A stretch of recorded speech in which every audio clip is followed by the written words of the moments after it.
All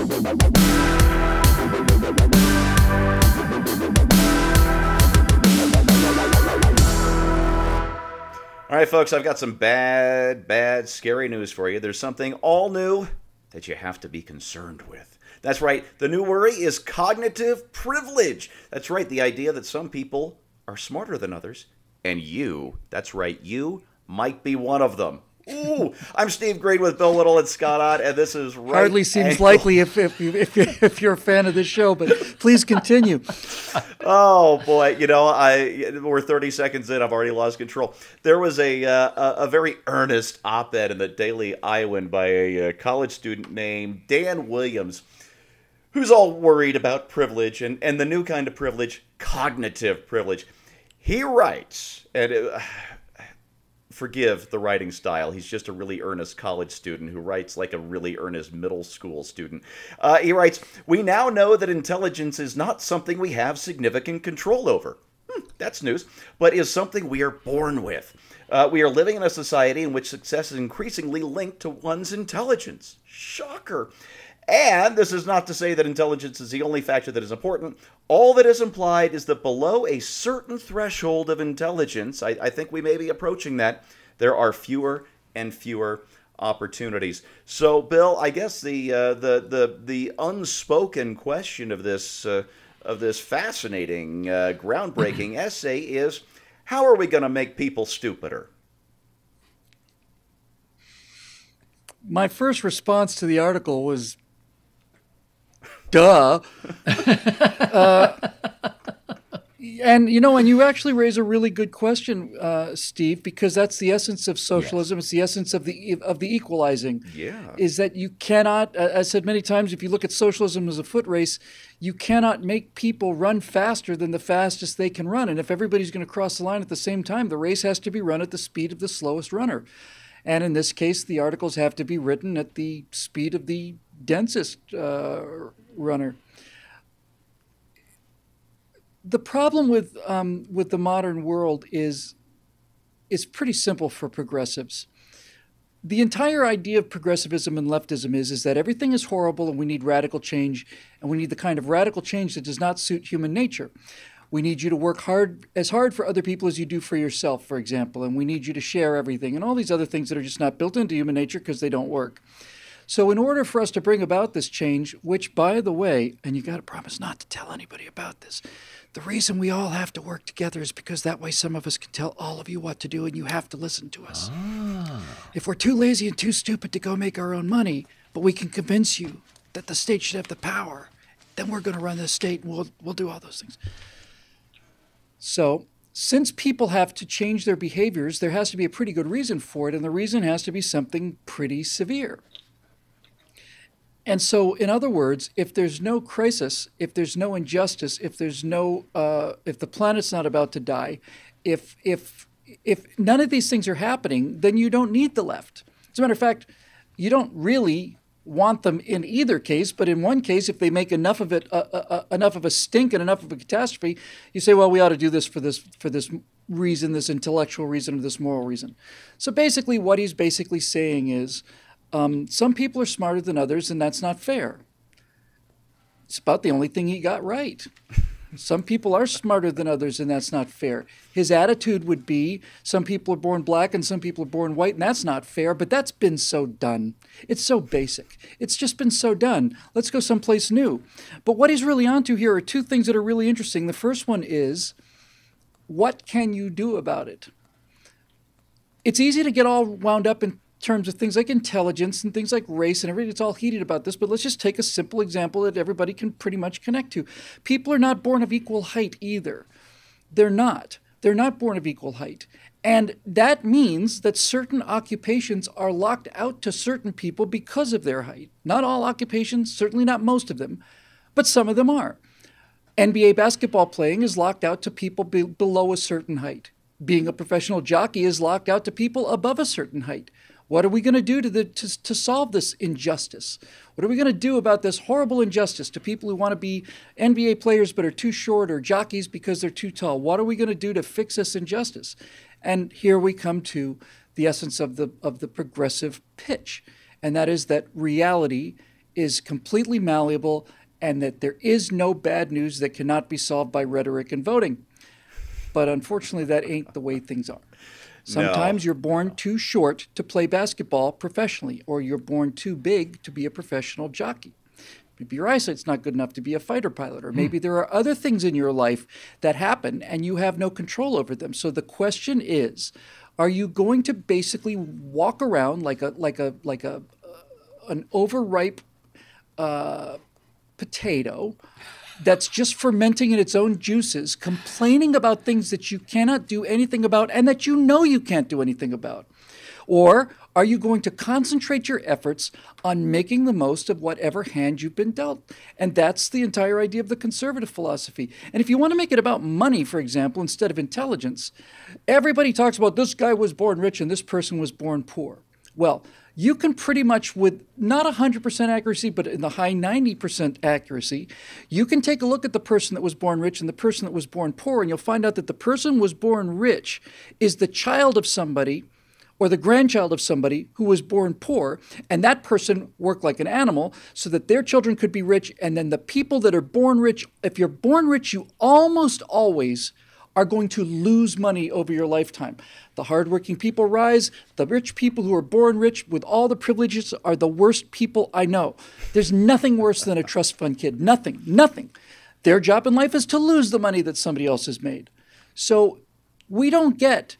Let me see if I can explain this in terms that this kid can understand. When you play poker, you don't get to pick in advance which cards you like. It doesn't work that way. No, I know it's coming as a shock to you, Steve. You don't get to say to the dealer, I'll take 4 aces and a king, please. Or please do me a royal flush. That's not how poker works. You don't get to control that side of the game. But since you don't get to control that side of the game, you would think that poker is automatic, right? That person got dealt a bad hand. This person got dealt a good hand. Therefore, the person with the better hand wins automatically. But that's not how poker works. Poker is like life. It is the process of improving what you are starting with while other idiots make their position worse. It's not a competition. It's just how it goes. And in America, you don't get to pick your hand and you don't get to pick how you're born. But in America, you have the ability to improve your hand better than anywhere else in the world or in the history of the world. And that's as much justice as you're going to get. Now, unfortunately, Stephen Green stopped listening after Bill said fermenting potato. I did. I got a little lost there. I went to my happy place. Well, vodka, where's my... But, yeah, this guy needs to know when to fold them. Scott, I've got another quote for you because clearly I dislike you. I'm going to read a little more of this piece. You're a cruel man, but fair. Dan writes, the relevant notion of privilege I define as the receipt of certain benefits wholly through accident of birth. Again, groundbreaking stuff. It is undeniable that privilege itself is a reality. Wow. Any of us could have been born the unluckiest person on the planet, which by definition picks out precisely one person. Yet I can't read any more of this stuff. It is so badly written. Scott, how do we keep losing to these people?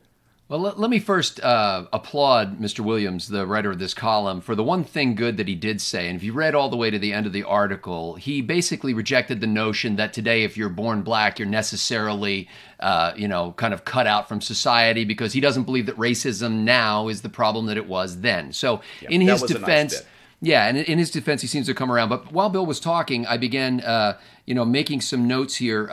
Number one... Children born without the cognitive abilities of other children. Anybody who has had children realizes that every baby is an idiot. Okay, so it's so true. I don't want to, and I see it every day. Now I don't have any little kids around the house anymore, but I see it every day when I'm working in the store. People bringing their children by and they're like, "Oh, isn't that so cute? The baby did that," and I was like, "If I did that, you'd think I was a moron. Your baby is a moron." Okay. So, there's something to be said for genetics, yes, but there's also something to be said for nurture and equipping and training of the young as they come up. So, principle number one, every baby is an idiot. Number two, how many people have, this gets to Bill's point about education, how many of us have ever been in class and the teacher was asking questions and you knew the answer to the question? And so you'd raise your hand or you'd blurt out the answer to the question. And after 2 or 3 of those kinds of things, the teacher would inevitably say, "Now, Steve, put down your hand and let the other idiots, let the other children, who are all equal in my eyes, have a chance. Yeah, this never happened. And so that's, and maybe it wasn't me that was raising my hand, but I've seen people like that, and I vicariously lived through them. But, school is structured to basically say, if you've got any cognitive advantage, because it's a collective kind of effort, that the cognitive advantage must be tamped down.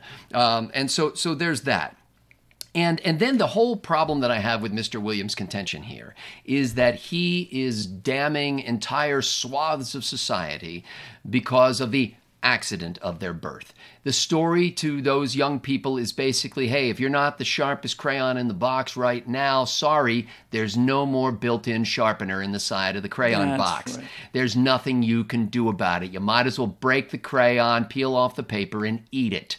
Okay, so that is the destructive message. That is the worse than soft bigotry of low expectations. That is literally the stripping of the dignity of the individual. That is saying, Booker T. Washington, screw you. You're the absolute exception to the rule. There hasn't been another one born since you who started off in poverty and slavery and raised himself up to be a great intellectual leader in our country who spawned many other great intellectual leaders. And that's what I hate about this message. Yeah. Can we just add, this got the exact same appeal as multimillionaires talking about how much we need to raise taxes for the poor and all of this. I am a champion, even though I'm one of the extremely bright people, needless to say, naturally. I'm writing an article about, I use the word cognitive impairment rather than stupidity. So obviously I'm an extremely, extremely bright person. But it's also the virtue signaling of it, right? It's like, look at me. I am a college-educated genius, and I am morally offended about the fact that I was born into this privilege. Please take me amongst you, unwashed masses, and I will not allow you to like me. I will not allow you to worship me as a god. No, make no graven images of me. I'm as much of a man as you are, although I don't like the way you smell, and I'd like to get out of here as quickly as possible. Kneel only briefly before me, just briefly. Only briefly. I require only 2 bows as you leave, not 3. I'm not a god. I'm merely a man who's much smarter than you are. 3 Hail Dans at the end of this segment. Listen, what's the name of the Kurt Vonnegut story with Total Equality, where they've handicapped everybody? Constitutional amendment. Somebody Bergeron. I read them all, but then I was under the It- influence of Vonnegut at the time, so I can't remember. It's a brilliant story. It's set in, I think, the year 2080, and there have been all these, I think, 200 amendments to the Constitution, so we have total equality. Smart people have to wear a buzzer in their ear that goes really loud every 10 or 20 seconds, so they can't maintain a thought. Strong people have to wear weights to slow them down, and all the rest. And to Dan Williams' credit, he's not actually proposing any sort of the lunacy that passed for satire when Kurt Vonnegut wrote it 40 years ago. But today, maybe we are approaching the point where satire is going to become real. But there is still a serious issue, and while I like to make fun, and well, fortunately so did the Bill and Scott, there's a serious angle too. Ayn Rand wrote in Ellsworth Toohey's voice in The Fountainhead, talking about guilt, how to gain power over other people through guilt. She wrote, "Make man feel small, make him feel guilty, kill his aspiration and his integrity." And you accomplish that thing in one way by telling people that everything good in their life is because they won some sort of genetic lottery, and you impose guilt on them because somebody else couldn't or most likely wouldn't do what they did to improve themselves in their life. And that's what's being attempted here. They've a new angle of guilt. It's not just that you're white, it's not just that you're male, it isn't this, it isn't that. Now they're putting intelligence down as a way to gain control over everybody, not just the smart, not just the dumb, but all of us. And that is the sad story on the Dan Williams op-ed in the Daily Iowan. Thanks for watching. This episode is made possible by the paying members at BillWhittle.com. We'd sure love to have you on board. And for Bill and Scott, thanks for watching, and we'll see you next time. You're speaking as a result of your chordate privilege, you non-vegetable fascist. It's time for all of you to level up.